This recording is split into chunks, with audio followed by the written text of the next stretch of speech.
What is going on, guys? Today I bring you round 5 of Open Figueira da Foz. In this round I got paired up against Nuno Guerreiro, strong Portuguese player with the elo of 2037. And in this one I got the black pieces. I was feeling very good about the tournament so far, and I was excited to play strong players. So let's see how the game went. My opponent went knight f3, I went d5, e3 by my opponent. Here, I didn't have anything prepared for this type of opening, so I just decided to go with standard setups. Knight f6, c4, b6, so this queen's gambit setup, b3, bishop e7, bishop b2, castles, and now my opponent played d4. And here I decided to go c5, going for this isolated structure if my opponent decides to take on d5, and he did take on d5. And okay, we get this position, which I enjoy a lot. Bishop d3 by my opponent, knight c6. Here my opponent played knight b2, which it is a move that I don't like a lot, but okay, it defends this knight in the future. But yeah, I think knight on c3 would be better. Let's see. So I played bishop g4 here. My opponent took on c5. I took back on c5 here with the bishop. My opponent played h3. Bishop h5. So far, I mean, we've been playing some sensible moves, and there's not much to comment on. My opponent attacked this bishop on c5. I retreated to d6. Very important to retreat to d6 instead of e7, because on d6 the bishop is way more active. And in these isolated queen pawn positions, you really want to attack. So yeah, the bishop is way more active here. So my opponent decided to go g4, and yeah, things start to spice up really quickly. So I go bishop g6 first, and now a very important moment. My opponent took the bishop on g6, and here it's very important to decide with which pawn you want to take. Do you want to take with h pawn, which is the most natural capture, or do you take with the f pawn? Here I took with the f pawn. I think it's very important to take with the f pawn for a couple of reasons. First of all, my opponent still has the king in the center, so opening the f file is very beneficial for me to put pressure. And in the end, you can say that this move weakens the king side, but let's see which king side is more weakened. Is it my king side because I have this diagonal open, or is my opponent's king side because he has these moves, which don't really help him at all, just weakening all the dark squares? Important note is that my opponent, we just traded light square bishops, so there's not gonna be like pieces really pressuring this diagonal. Okay, the queen might be able in the future to pressure this diagonal, but like it's gonna take so much tempi to do that, and meanwhile I will have a very big attack along the f and e files. So okay, very important to be aggressive and take with the f pawn here, in my opinion. My opponent goes a3, which it makes sense, although I feel like he should castle immediately. He's really playing a risky game by not castling here. He plays a3, and here I play a very, very important move, the best move in the position, which is a5. And the point is to stop b4. b4 was actually a big threat. If I played something like a6, my opponent would go b4, and after a normal developing move, let's say queen e7, my opponent would have like knight b3, knight c5 with some counterplay on the queen side, and this is really not recommended. So a5, very strong move to stop b4 forever. And it's important to note that because the knight is on d2, there's no jumps to harass this bishop. There's not knight b5. There's no knight c3, knight b5. So very important detail here, that the knight is very passive and really badly placed here on d2. So after a3, after a5, excuse me, my opponent played rook c2, which is another weird move. I really felt like that my opponent wasn't playing well. I don't know what this does, honestly. So I just played queen e7. This one makes a lot of sense. I'm attacking the pawn on a3, and I'm also just developing the queen, looking at his king, and also connecting the rook. So I was feeling very, very good about my position here. You know, my opponent played queen a1, which is a nice looking move, defending the pawn on a3 and also putting pressure along this a1 h8 diagonal. Here I just develop the last piece into the game, rook a e8, and I'm ready to start attacking him with all my pieces. Here my opponent should probably castle, even though it looks scary, but my opponent decided to play a move that shocked me completely. He played king d1, trying to just run away with the king completely naked in the middle of the street. And here I thought for a long time, because I mean, this just can't, I just thought to myself, this just can't be right. I should be completely winning here, or at least like much better, because like this is not how you play chess. You don't play chess like this. This is not how you play chess. That was what I was thinking. Okay. And I started calculating the move that I ended up playing, which was knight e4. Just feels very natural. Threatening knight takes on f2 check, picking up the rook and picking up the game, pretty much. Here my opponent played the logical and what looks like the only move, rook f1, defending the pawn on f2. And here, yeah, there's like a lot of stuff, you know, that I can do. But yeah, I decided to play rook f7 because after knight takes on f2 check, rook takes on f2, queen takes on e3. I saw all of this, but I just couldn't see a killing blow after knight f1 and queen d3 check, knight back to g2, and here I didn't see anything that won for black here. So yeah, concrete.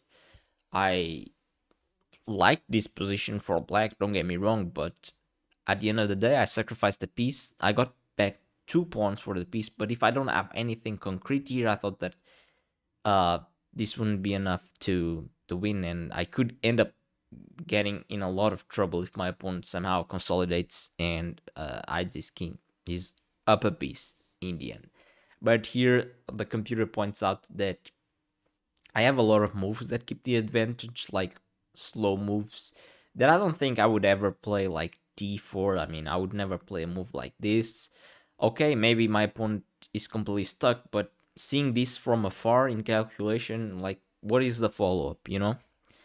Also, d4, as I said, queen e3 apparently, but nah, I wasn't gonna play moves like this. I had a more concrete option here, which I didn't even see or didn't even consider, which was rook takes on f3. And yeah, the knight takes on f3 is not possible because the knight is pinned. Rook takes on f3 doesn't work because of the same check on e2.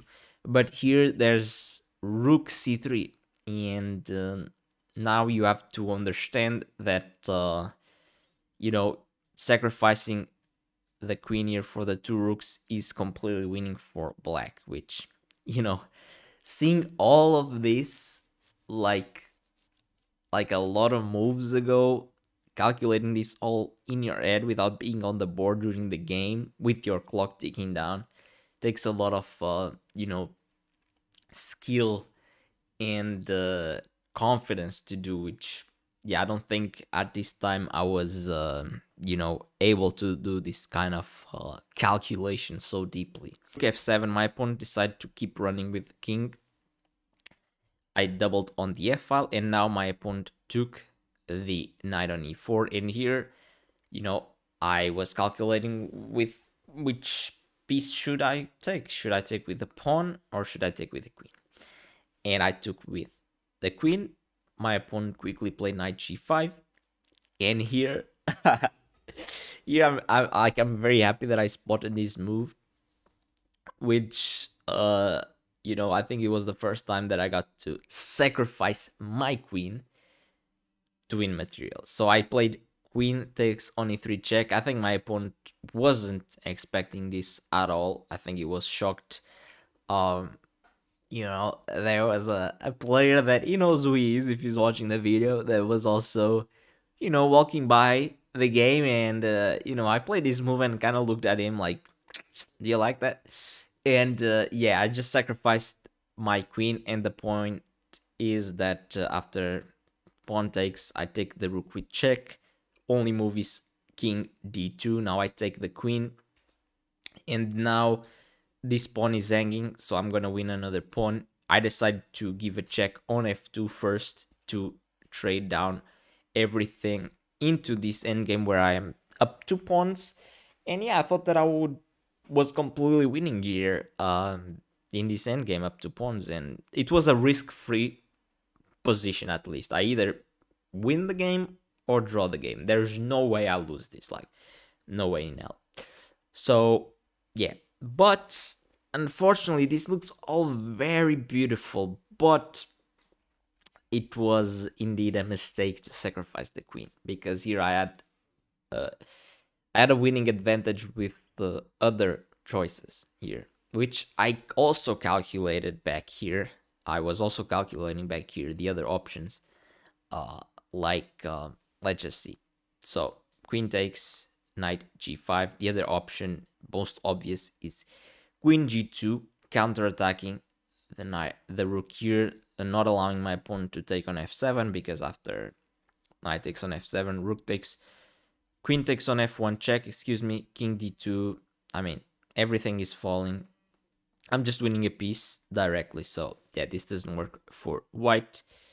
But yeah, you have to calculate rook d1 after rook takes on f2 and after queen b1. It felt like it would hold everything together. I thought that taking here on c2 with check wouldn't get me anywhere, but yeah, apparently this is completely winning, which yeah, during the game I didn't see. The point is that after queen b1, white is just completely stuck.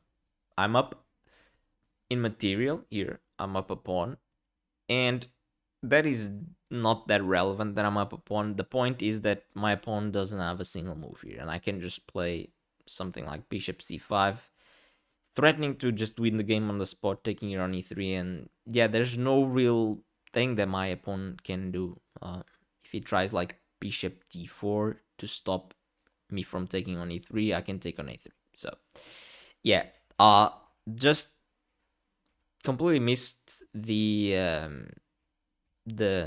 how strong my attack would still be even if I just took a pawn like this. Also, if my opponent takes here on f2, nothing changes, honestly. I'm still threatening everything you know, around this king. Bishop takes on g7 doesn't really work, which, you know, you also have to see that d4 just wins, cuts the connection of the bishop and the queen, which yeah, I didn't see any of this in calculation. If my opponent tries to take here with the bishop, just knight takes on d4. Yeah, knight takes on d4 and it's game over. Game over. Pawn takes, just queen c6 check, and I'm gonna checkmate him. Next moves. Yeah, very very important to have your calculation skills very sharp. Also, if my opponent plays rook e1 here, nothing really changes. Just rook takes on f2, and yeah, I don't think anything changes here in this position. We reach this endgame here after bishop takes on a3. My opponent plays knight e6, attacking the pawn here on g7. I bring the bishop back to d6, and the point is that if my opponent takes, for example, this pawn here on g7, he's losing because after king f7, this is like a double attack. There's no way to keep both pieces. And if my opponent takes here with the knight here on g7, also there's no real way for him to escape after king f7. So yeah, this pawn is not really under pressure because it's a poison pawn. So I just brought the bishop back to d6, which, was it necessary? I don't know. The bishop on d6 feels like it's better placed than on a3 anyway, so okay. And now my opponent started bringing his king in, and I decided to play h6. I could have gone king f7 because this pawn is not hanging, but I didn't like knight g5 check. And I would have to go back to g8, and I felt like this would just be a waste of time to, play king f7 and then play king g8. So I decided to play the more natural h6 just to stop any knight g5s in the future. Here my opponent played e4, trying to liquidate the position. I don't know if it is the correct way to handle it, but I just played pawn takes here on e4. Apparently this is a big mistake. Knight b4 check would be very strong. Yeah, I guess my opponent can't go to d4. If he goes to c3, there's bishop e5 check, I assume. And yeah, if my opponent is forced to go back to d2, yeah, I see. He just loses this pawn. Oh my god. Yeah, I completely missed knight b4 check. Oh. I didn't even consider knight b4 check, which I should. But okay. King e4, and now the problem is that, okay, my opponent's king is very active, and this is starting to slip away a bit by bit. I play bishop here on e7, which is also a slow move. But, I was afraid of just king d5. I was afraid of like knight. I was afraid of like king f7 and king d5 here, and I have to move my bishop. So I decided to move my bishop immediately with bishop e7, king d5, and now I played knight b4 check.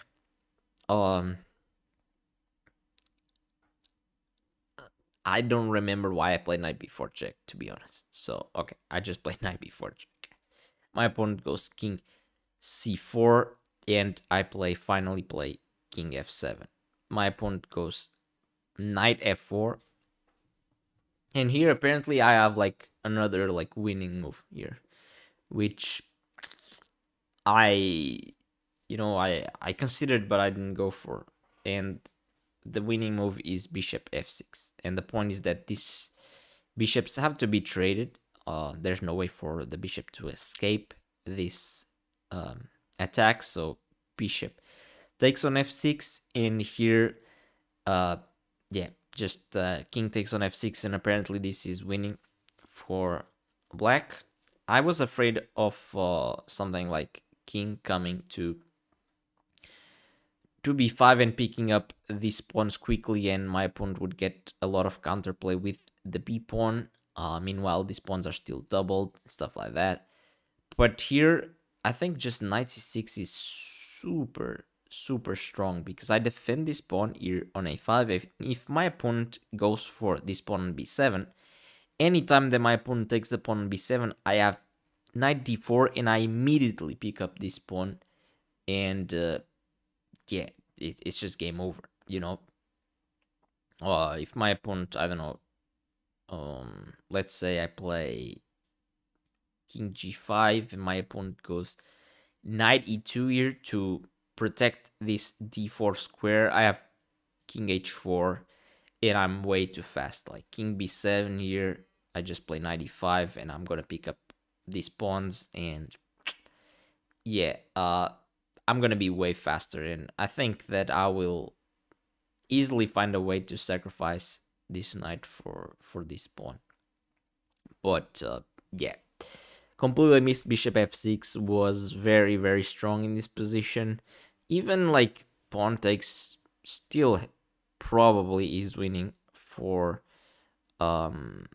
black, although it's important to have the king on f6 to be able to infiltrate, because this knight is controlling the e6 square, so it's more trickier.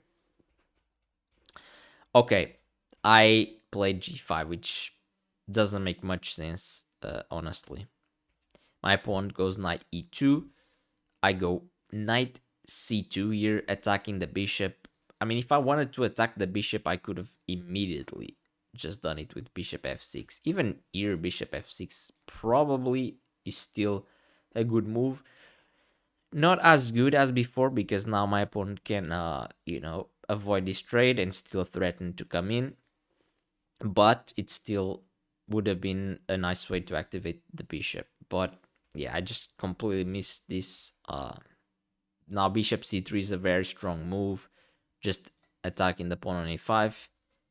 I go knight a3 check, and honestly here I was starting to just drift away. I was starting to lose the thread of the position, and I just was panicking.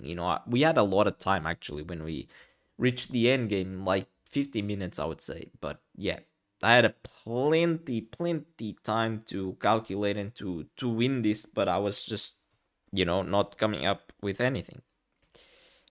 King d5 here by my opponent, and now I go bishop d8, which is a very passive move, which honestly loses all the advantage out. And now my opponent starts activating his pieces, and this knight here on a3 is completely stuck. It's actually almost, it's dominated, because if I go knight b1, this bishop is covering this square. So yeah, I just boxed in my knight. I literally just trapped my knight for no reason. Yeah, g6 by me here. King is actually a blunder, which I played bishop f6, which is the correct move. And now the point is that if my opponent approaches this pawn like this, I saw that I have bishop takes, and knight b5 check, winning the game, picking up the bishop. My opponent saw this as well, I assume, and he played king c5, which is, avoiding the fork. But now I have knight c2 actually, which I didn't see in the game. I didn't see how strong this was actually. I probably saw this move, but I didn't see how strong it was during the game. The point is that after knight takes on c2, bishop takes on c3, this would be winning. Something like, I don't know, king b6 here, attacking the pawn on b7. I can just march up my king up the board, and now this knight is dominated by this bishop. Then this would be winning, just going after the king side. Wow, missed opportunity by me. I had a chance to come back to the game, but yeah, I missed. And this was also so strong, because I don't know, if my opponent decides to just try to hang on to everything, I can just trade down, and this is completely winning. Like, for black, I mean, even a 0 elo rated opponent would convert this against anyone. But yeah, another opportunity missed. I mean, shit, I missed everything, honestly. I missed literally everything in this game. My opponent gave me 1,000 different ways to win the game, and I failed every one of them. Honestly, here I played bishop back to d6, which is just an horrible move. Horrendous move, honestly. It is what it is. Damn, this is painful to watch. Not gonna lie, this is painful to watch. Bishop b2, knight b1. So the knight is so bad. Okay, let's just go through this game. Let's try to finish this. Knight f3 by my opponent, and here, I realized that I have to get this knight out of this situation, otherwise I might even lose the knight. So, I played bishop c7 here, king b5, going after this pawn on a5, and I said, okay, screw it. I'm gonna play bishop f4, king takes on a5, and now I activate my knight on d2, finally getting the knight out of out of the prison that he was on b1, and now okay, my opponent has to trade knights because I'm attacking the pawn on b3 as well. So we get this position, which I'm still up a pawn, but I mean, yeah, this isn't good at all still, because now okay, king b6, I lose the extra pawn that I have. And yeah, we get this position where, you know, fast forward, it looks like I might still be winning, but nah, just pawn, bishop and pawn versus bishop and pawn. There's nothing I really can do. I tried still with king f3, and here actually my opponent only has one move that draws the game, because this is of course drawn. There's only one move that draws, which my opponent found pretty quickly, which is a beautiful bishop c3, sacrificing the bishop and pointing out that if I take here on c3, it takes on g5 with an immediate draw. And yeah, I didn't take on c3, of course. I decided to, you know, get the bishop off the attack, and now it gives my opponent time to bring the king and be okay. Yeah, the game quickly ended up in a draw here, and yeah, this is just drawn. And yeah, I ended up drawing this game, which honestly was well deserved, because I missed like at least 6 winning opportunities that my opponent gave me throughout the game. I missed all of them, and yeah, I just was too weak to convert this wonderful opportunity. It is what it is. We gotta accept and move forward, try to get better at these things, fix these mistakes, and still not a bad result to draw against such a higher rated opponent. Okay, this was the game, quite a long one as well. Hope you guys enjoyed it, and I'll see you all next time. Bye bye.